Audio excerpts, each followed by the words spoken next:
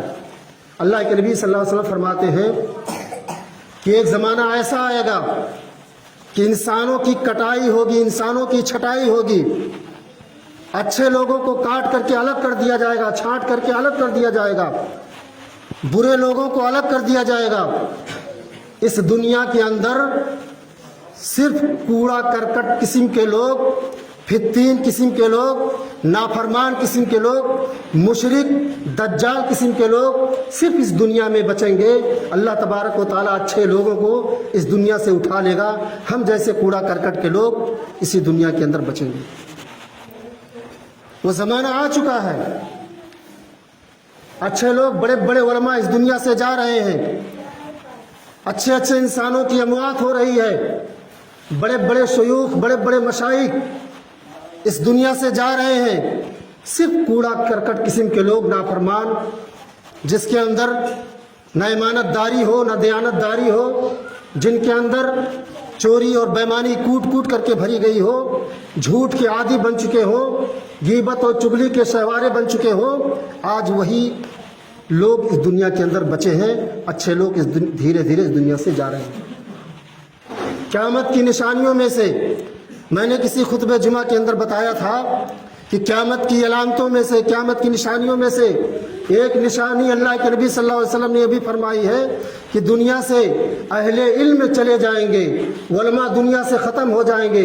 لوگوں نے پوچھا اللہ کے نبی صلی اللہ علیہ وسلم، جب اہل علم اس دنیا سے ختم ہو جائیں گے، شیوخ اس دنیا سے چلے جائیں گے، تو جاہلوں کا کیا ہوگا؟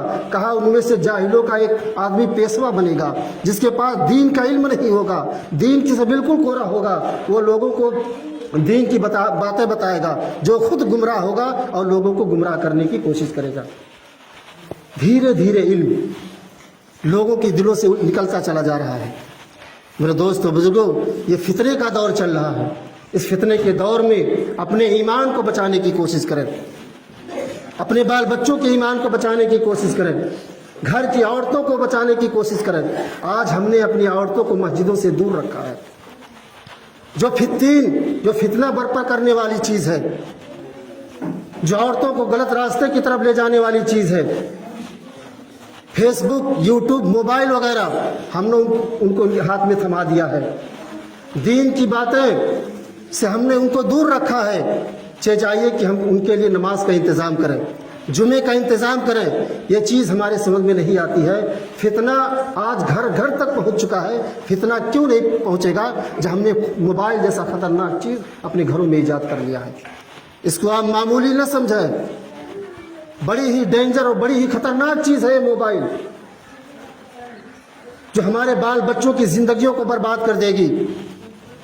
آج ہم رونا روتے ہیں جب ہماری مائیں اور بہنیں غیروں کے ساتھ چلی جاتی ہیں، تو ہم بیٹھ کر کے روتے ہیں۔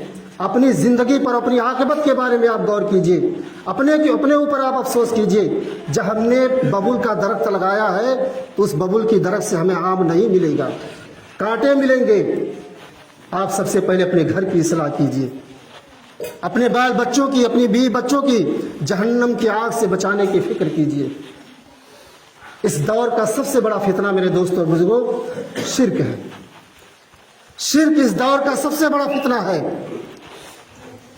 آج نماز تو پڑھتے ہیں، مسلمان تو ہیں، خطبہ مسنونہ کے بعد جو میں نے آیت پڑھی ہے، اللہ نے حکم دیا کہ مکمل طریقے سے، پورے طریقے سے اسلام کے اندر داخل ہو جاؤ۔ آج نماز پڑھتے ہیں تو ایمان ہمارے اندر مکمل نہیں ہے۔ شرک و بدعت کوٹ کوٹ کر کے ہمارے اندر بھری ہوئی ہے، جبکہ شرک اتنا بڑا پاپ ہے، اتنا بڑا گناہ ہے۔ ان اللہ لا یغفر ان یشرک بہ ویغفر ما دون ذلک لمن یشاء۔ شرک اتنا بڑا پاپ ہے، اتنا بڑا گناہ ہے، اللہ تبارک و تعالیٰ شرک کو چھوڑ کر کے جتنے سارے گناہ ہیں وہ جس کے لیے چاہے گا معاف کر دے گا، لیکن شرک اتنا بڑا گناہ ہے اللہ تبارک و تعالیٰ اس کو کبھی بھی معاف نہیں کر سکتا۔ شرک کی بہت باریکیاں ہیں۔ چونٹی کی چال آپ لوگوں نے دیکھا ہوگا، زمین پہ جب رینگتے ہوئے چلتی ہے کوئی آہٹ، کوئی آواز نہیں سنائی دیتی ہے، ایسے ہی شرک کے اندر باریکیاں پائی جاتی ہیں۔ شرک سے ہم اور آپ بچ نہیں پاتے، بچنے کی کوشش کریں۔ شرک سب سے بڑا گناہ ہے۔ اللہ کے نبی جناب محمد رسول اللہ صلی اللہ علیہ وسلم انتقال کے 2 دن پہلے آپ نے جو خطبہ دیا تھا، اس خطبے میں آپ نے فرمایا تھا لعنت اللہ علی الیہود والنصارى اتخذوا قبور انبیائہم المساجد۔ اے اللہ تیری لعنت ہو یہودیوں کے اوپر، تیری لعنت ہو نصارہ کے اوپر۔ میرا نبی زندگی میں کسی کے اوپر لعنت نہیں بھیجی، اپنی زندگی میں کسی کے اوپر ملعون نہیں کہا، کسی کے اوپر لعنت و ملامت نہیں کہی۔ آج آخری وقت میں انتقال ہونے میں صرف 2 دن باقی ہے، اللہ کے نبی جناب محمد رسول اللہ صلی اللہ علیہ وسلم صحابہ کو خطبہ دے رہے ہیں، اور اس خطبے میں آپ فرما رہے لعنت اللہ علی الیہود والنصارى اتخذوا قبور انبیائہم المساجد۔ اے اللہ تیری لعنت ہو یہودیوں کے اوپر، تیری لعنت ہو نصارہ کے اوپر۔ کیوں لعنت ہو؟ اس لیے لعنت ہو اتخذوا قبور انبیائہم المساجد کہ انہوں نے اپنے اپنے بزرگوں کی قبروں کو عبادت گاہ بنا لیا، چومنے چاٹنے کی جگہ بنا لی، منت و فریاد کی جگہ بنا لیا، عاجزی انکساری کی جگہ بنا لی، دعا مانگنے کی جگہ بنا لیا۔ آج دیکھو دنیا کے اندر کتنے مزارات ہیں، کتنے قبر ہیں جن کے آگے سجدہ کیا جا رہا ہے، جن کے اوپر چادریں چڑھائی جا رہی ہیں۔ میرے دوست بزرگو، دنیا کا سب سے بڑا پاپ، دنیا کا سب سے بڑا گناہ اگر کچھ ہے تو شرک ہے، اللہ کے ساتھ کسی دوسرے کو شریک ٹھہرانا۔ یہ دنیا کا سب سے بڑا پاپ۔ اللہ سب کچھ معاف کر سکتا ہے، تو اس دور کا سب سے بڑا فتنہ، اس زمانے کا سب سے بڑا فتنہ اگر ہے تو شرک ہے۔ شرک سب سے بڑا فتنہ ہے، ہم اور آپ اس کے اندر مبتلا ہے۔ ان الذین تدعون من دون اللہ، جو لوگ اللہ کو چھوڑ کر کسی دوسرے کو پکارتے ہیں، کسی دوسرے کو مشکل کشا سمجھتے ہیں، کسی دوسرے کو خدا مانتے ہیں، اگر ان سے پوچھو وَلَن يَخْلُقُوا ذُبَابًا، قرآن کریم کے اندر اللہ تعالیٰ فرماتا ہے کہ یہ لوگ جن کے علاوہ اللہ کو چھوڑ کر دوسرے کو جو پکارتے ہیں وہ مکھی نہیں پیدا کر سکتے، مکھی۔ پھر اللہ تعالیٰ فرماتا ہے مکھی پیدا کرنا تو بہت دور کی بات ہے۔ جو قبروں پہ چڑھایا جاتا ہے، جو مٹھائیاں اور لڈو پیڑے چڑھائے جاتے ہیں، مکھی اس پہ جا کر کے بیٹھتی ہے، اور مکھی اپنے منہ میں جو تھوڑا سا لے کر کے اڑ جاتی ہے۔ یہ اتنے کمزور ہیں، جن کو دنیا والے خدا مانتے ہیں، جن کو مشکل کشا سمجھتے ہیں، جن کے سامنے سجدہ کرتے ہیں۔ قرآن کریم نے ان سارے لوگوں کو تماچا مارا ہے کہ یہ لوگ اتنے کمزور ہیں، ضعف الطالب والمطلوب، اتنے کمزور ہیں، مکھی جو اپنے منہ میں لے کے اڑ جاتی ہے، اس مکھی سے منہ سے چھوڑنے کی بھی طاقت نہیں رکھتے۔ اللہ تبارک و تعالیٰ فرماتا ہے ضعف الطالب والمطلوب، کمزور کو پکار رہا ہے، ضعیف کو پکار رہا ہے، بیمار کو پکارا جا رہا ہے۔ آج ہم لوگ اتنے کمزور ہو چکے ہیں کہ اپنے سے کمتر، اپنے سے ذلیل، اپنے سے نیچ لوگوں کو پکارتے ہیں اور اسے مشکل کشا سمجھتے ہیں۔ اگر ان کفار و مشرکین سے پوچھو، یہود و نصارہ سے پوچھو، وَلَئِن سَأَلْتَهُم مَّنْ خَلَقَ السَّمَاوَاتِ وَالْأَرْضَ، ان کفار و مشرکین سے پوچھو آسمان کا مالک کون ہے، زمین کو کس نے پیدا کیا، آسمان سے بارش کو کون نازل کرتا ہے، زمین سے ننھے پودوں کو کون اگاتا ہے۔ ہم اور آپ ایک دانہ زمین میں بیج ڈالتے ہیں، ایک دانے میں 100 دانہ کون پیدا کرتا ہے، درختوں میں پھل اور پھول کون لگاتا ہے، زندگی اور موت کا مالک کون ہے۔ وَلَئِن سَأَلْتَهُم مَّنْ خَلَقَ السَّمَاوَاتِ وَالْأَرْضَ، ان کفار و مشرکین سے پوچھو، یہود و نصارہ سے پوچھو آسمان کا مالک کون ہے، زمین کا مالک کون ہے، اس دھرتی پر جتنی ساری چیزیں ہیں، اس کائنات میں جتنی ساری چیزیں ہیں، ساری کائنات کا خالق و مالک کون ہے، تو کفار و مشرک کہیں گے اللہ۔ ان کا بھی ایمان اور عقیدہ اللہ کے اوپر ہے، ایمان رکھنے کے ساتھ ساتھ، عقیدہ رکھنے کے ساتھ ساتھ وہ اللہ کو چھوڑ کر یہ پیشانی کسی دوسرے کے سامنے جھکاتے ہیں، کسی دوسرے کے سامنے سجدہ کرتے ہیں، کسی دوسرے کو مشکل کشا مانتے ہیں۔ وہ بھی اللہ کا انکار نہیں کرتے، اللہ کی ربوبیت میں، اللہ کے اسماء و صفات میں، اللہ کی ذات میں کسی دوسرے کو شامل کرتے ہیں۔ یہ دنیا کا سب سے بڑا پاپ ہے۔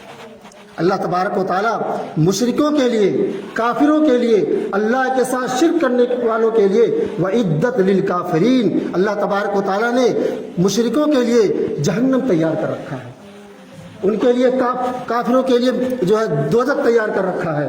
ہمیں اور آپ کو اللہ سے توبہ استغفار کرنے کی ضرورت ہے۔ تو یہ دنیا کا سب سے بڑا پاپ ہے، اور اس زمانے کا سب سے بڑا فتنہ شرک ہے۔ دوسرا فتنہ اختلاف ہے. آج قبیلے میں اختلاف ہو رہی ہے، بھائیوں میں اختلاف چل رہا ہے، مذہب کے نام پہ اختلاف ہو رہے ہیں. اللہ تبارک و تعالیٰ قرآن کریم کے اندر ارشاد فرماتا ہے وَاعْتَصِمُوا بِحَبْلِ اللَّهِ جَمِيعًا وَلَا تَفَرَّقُوا وَاذْكُرُوا نِعْمَةَ اللَّهِ عَلَيْكُمْ إِذْ كُنْتُمْ أَعْدَاءً فَأَلَّفَ بَيْنَ قُلُوبِكُمْ وَاعْتَصِمُوا بِحَبْلِ اللَّهِ جَمِيعًا. اللہ کی رسی کو مضبوطی کے ساتھ پکڑ لو، قرآن اور حدیث کے اوپر جم جاؤ.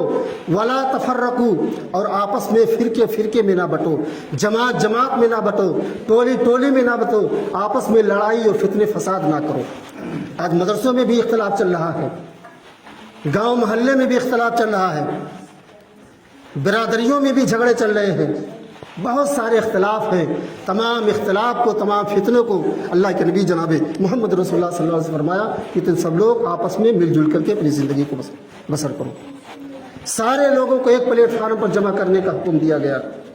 لیکن آج ہم اور آپ ہیں جو ٹولیوں میں بٹے ہوئے ہیں، گروہ میں بٹے ہوئے ہیں، اور جماعت میں بٹے ہوئے ہیں. یہ اس زمانے کا سب سے بڑا فتنہ ہے میرے دوستوں.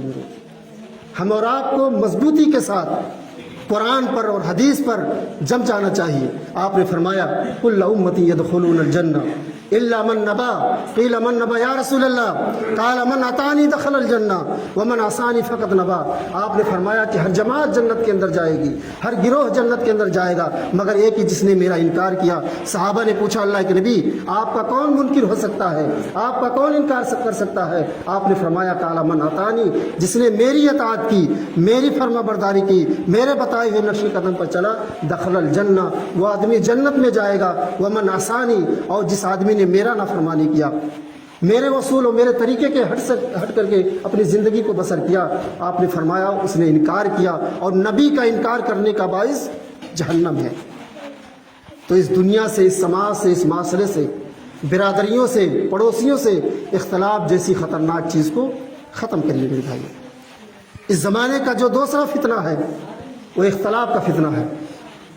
اور تیسرا فتنہ علماء سے دوری کا فتنہ ہے، اہل علم سے دوری کا فتنہ ہے. یہ بھی اس زمانے کا سب سے بھیانک اور سب سے خطرناک گناہ ہے کہ ہم اور آپ لوگ علماء سے دور ہوتے جا رہے ہیں، علماء سے کنارہ کش اختیار کرتے جا رہے ہیں. یہ اس زمانے کا تیسرا فتنہ ہے جو بڑی تیزی کے ساتھ ہمارے سماج اور معاشرے کے اندر پھیل رہا ہے. آپ علماء کا احترام کیجیے، علماء کی قدر کیجیے. علماء کیا کچھ کر رہے ہیں، کہاں سے پیسہ لاتے ہیں اور کہاں کیا خرچ کرتے ہیں، آپ ان کے پیسوں کے پیچھے مت جائیے. آپ ان سے وہ جو کہہ رہے ہیں، دین اسلام کی باتیں جو بتا رہے ہیں، ان کے اوپر عمل کیجیے. اللہ تبارک و تعالیٰ نے تمہارے مقام کو اتنا اونچا نہیں بنایا ہے، تمہارے مرتبے کو اتنا اونچا نہیں بنایا ہے. قرآن کریم کے اندر اللہ تبارک و تعالیٰ فرماتا ہے یا ایھا الذین آمنوا اطیعوا اللہ واطیعوا الرسول. اے ایمان والو، اے مسلمانوں، اللہ کی اطاعت کرو اور اس کے رسول کی اطاعت کرو. اس کے بعد اللہ تبارک و تعالیٰ حکم دے رہا ہے کسی جاہل کی اطاعت نہ کرو، کسی ان پڑھ کی اطاعت نہ کرو، بلکہ اللہ حکم دے رہا ہے اولو الامر منکم، اپنے عالموں کی اطاعت کرو، اپنے بڑے لوگوں کی اطاعت کرو. اللہ تبارک و تعالیٰ سب سے پہلے حکم دیا ہے کہ علماء کی اطاعت کرو. آج ہم علماء کو گری ہوئی نگاہوں سے دیکھتے ہیں، ان کی کیا اوقات ہے ہمارے سامنے. ہم تو اپنے گھروں میں بیٹھ کر کے ایئر کنڈیشن میں ٹھنڈی ٹھنڈی ہوا لے رہے ہیں. وہ مدرسوں میں، اسکولوں میں قال رسول قال حدثنا کی صدائیں بلند کرتے ہیں. ہم اپنے گھروں میں مرغ مسلم کھاتے ہیں. جا کر کے مدرسہ کے بچوں سے پوچھو، عالم دین سے پوچھو، اور بغیر پگھارا ہوا دال، اس کے اندر کوئلہ ڈالا ہوا ہے، کچا چاول، اور وہ بھی بغیر چھلا ہوا آلو، وہ مدرسوں میں کھا کر کے اپنی زندگی بسر کرتے ہیں. میرے دوستوں بزرگوں، ان کی ارمانوں پر یوں ہی پانی مت پھیرو، ان کے پیچھے نہ رہو. وہ کیا کرتے ہیں آج ہماری جاہلوں کی عادت بن چکی ہے، ان کی برائی کرنے کی عادت بنی ہوئی ہے. ہوٹلوں پہ بیٹھیں گے تو عالم کی برائی، گاؤں میں گھروں میں رہیں گے تو عالم کی برائی، یہاں تک کہ اللہ کے پاک گھر میں رہیں گے اس گھر کا کوئی بھی احترام نہیں، اس گھر کی کوئی بھی عزت نہیں. گھر سے باہر نکلے علماء کی برائی چالو، علماء کی غیبت کرنا چالو. جانتے ہو علماء کا گوشت بڑا زہریلا ہوتا ہے، اتنا زہریلا ہوتا ہے کوئی انسان علماء کے گوشت کو ہضم نہیں کر پائے گا۔ اللہ کے نبی جناب محمد رسول اللہ صلی اللہ علیہ وسلم ارشاد فرماتے ہیں کہ اگر ایک مسلمان دوسرے مسلمان کی غیبت کرتا ہے تو اپنے مرے ہوئے بھائی کا گوشت کھاتا ہے۔ اللہ کے نبی فرماتے ہیں کوئی انسان اگر اپنے بھائی کی غیبت کرتا ہے تو اپنے مرے ہوئے بھائی کا گوشت کھاتا ہے۔ ہم اور آپ علماء کی غیبت کرتے ہیں، علماء کی برائی کرتے ہیں۔ اللہ کے نبی فرماتے ہیں کہ علماء کا گوشت بڑا زہریلا ہوتا ہے۔ علماء کی غیبت کرنا گویا کہ ہم علماء کا گوشت کھا رہے ہیں، اور علماء کا گوشت کوئی ہضم نہیں کر پائے گا کیونکہ بہت زہریلا ہوتا ہے۔ آپ ان کے پیچھے نہ رہیے، ان کے پیچھے رہیں گے آپ کا ایمان، آپ کا عاقبت، آپ کا سب کچھ برباد ہو جائے گا، کیونکہ آپ اپنے